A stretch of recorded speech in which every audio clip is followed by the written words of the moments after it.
Howdy, folks. Michael DeCarlo here for DeCarlosDanger.com. Well, I tried to call in. I was listening to a blog talk radio show yesterday.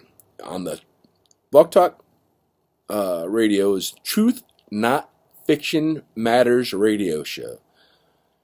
And I had been introduced to this fella from listening to Steve Motley's YouTube channel and also BP Earthwatch channel. These cats were pretty good. I was calling in, and it's pretty funny. Every time I try to interact with somebody outside of my normal realm, so to say, of influence, my internet just always shuts down. So end up getting in late, which is fine. I'm either a little bit late in the uptake or I'm way ahead figuring out where you're going to be. But I wanted to interact with some of these guys on similar stuff yesterday. And so I'm making this video in order to do so.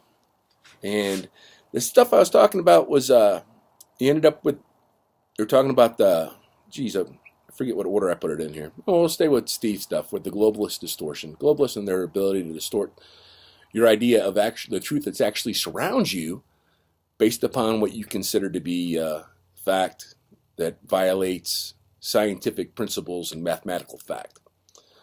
The big flick is I think it is my opinion, we'll put it that way, that what we're trying to harvest, or what the ability of those in control, since all power comes from our Creator, is to harvest the energy that comes off of our bodies that is produced when we fear stuff.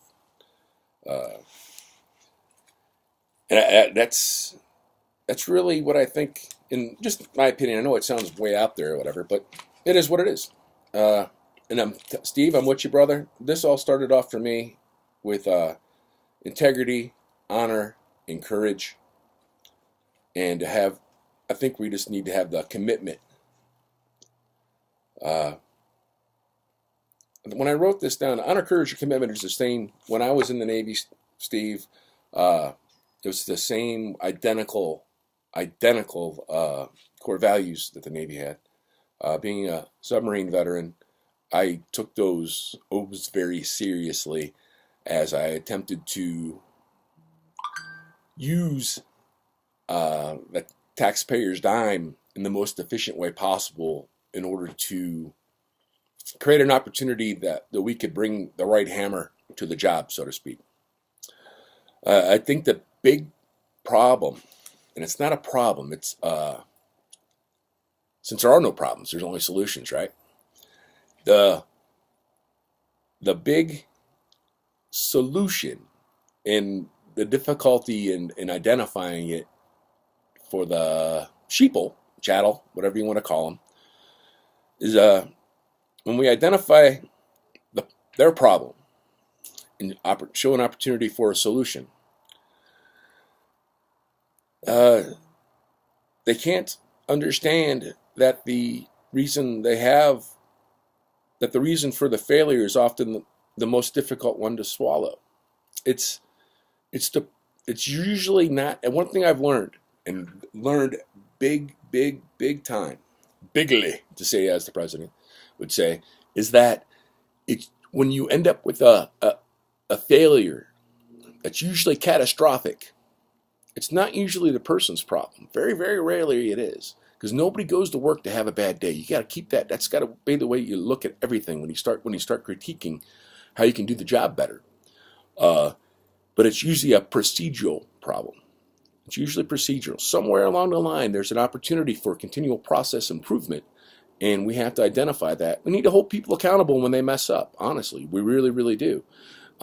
Especially when you see the manipulation of the machine at the top, and they're just nothing but liars and thieves, honestly. But this is the land of liberty, so the land of liberty gives people to worship whoever they want to worship. And I mean, this world we live in is, It's a playground of not my God, you know. It's a playground of the serpent. So we got to keep that in mind. Let me read this here. Identifying the problem or reason of failure is often the most difficult pill to swallow. We can't even get folks to identify the problem, for one. They're too concerned with the symptoms. It's a paradigm shift, really, of such magnitude and perception to them. It's just their perception, and one man's perception is their reality. We got to remember that, guys.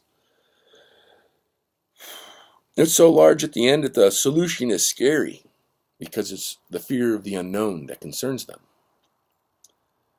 And the sheep will run from one side to the other instead of just staying on one side or in the middle, perhaps. So that it might be a smaller, you can actually show to them that it is a smaller world that they're confined to than they're willing to allow their minds to process at the time. So they head to the slaughterhouse instead because that's what everybody else does, and that's just considered normal. On the Seth Rich thing, MS-13. Yeah, I do believe. I know I watched because my Congress lady is in it. President had a roundtable discussion on MS-13 and how they're going to attempt to attack the network. But one thing, they identified 10,000 folks, guys, in the country. That's what they say it is. So really, we're doing nothing more than creating an insurgency, documented in our own country. We're turning our country into the Afghanistan and Iraq of the world to look at for these. Granted, they're thugs. Granted, and you can't go around hurting people, or else then you're a criminal. But there's some information, some nuggets in there that you guys might want to check out and see if you pull anything from it. Maybe I'll find it, put it in the description box in the bottom. You got to remember though too that all this stuff they tie it into the war on drugs when it's really human trafficking. If you guys haven't watched any of or not familiar with Robert David Steele, I'd recommend that you check him out. Just because of the guns, cash, gold, drugs, currency, and children trafficking that various agencies of the alphabet have been involved in for a long time. I thought it was interesting too that the helicopter conversation down in Mississippi was great, man. That was pretty eye-opening. Yeah, it's almost like we have to set up I was a COIST instructor, and company intelligence support team instructors. We got to set up our own little borders and stuff so we can share our thoughts with our neighbors. This is what this crap's all about, which is kind of really cool. And it's all about just communicating your point of view, and you're not doing anything wrong, and you're not hurting anybody. You're just providing opportunity for the ground truth, which is always the truth.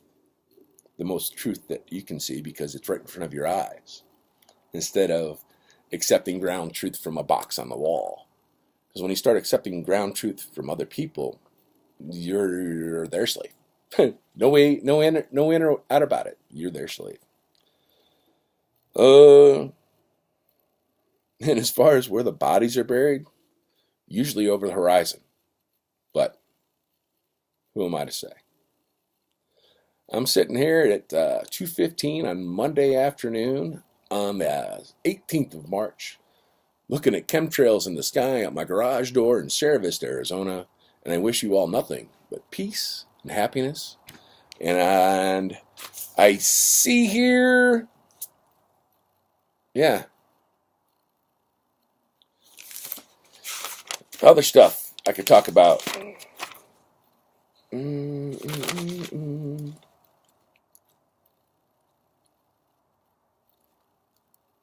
Yep, I don't know. think that'll be about it. Y'all take care. And like I said, thanks for doing what you're doing, man. I enjoy listening to your shows, all of you. I enjoy watching your videos as well.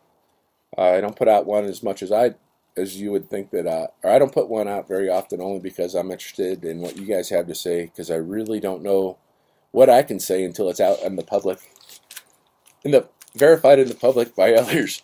You know what I mean.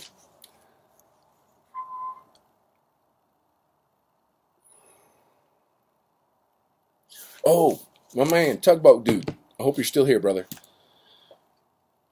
I think if you think about propaganda being used as it is, when we're all concerned about the radiation coming into the country, right?